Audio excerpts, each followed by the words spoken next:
Sa telepono, kausap ay kakaiba. Kunwari malapit, tila'y nasa tabi pa. Ang boses na parang DJ sa radyo, kahit saang sulok, abot ang kwento.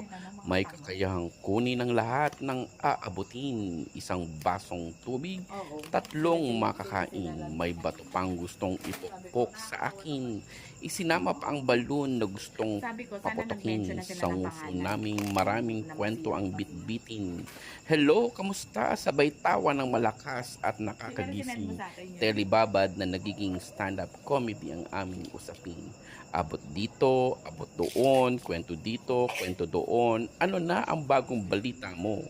Mayroon din akong imamarites sa iyo. O, di ba? Kita nyo Sige. naman, bato pa ang Ay, kayo inaabot maayos ko.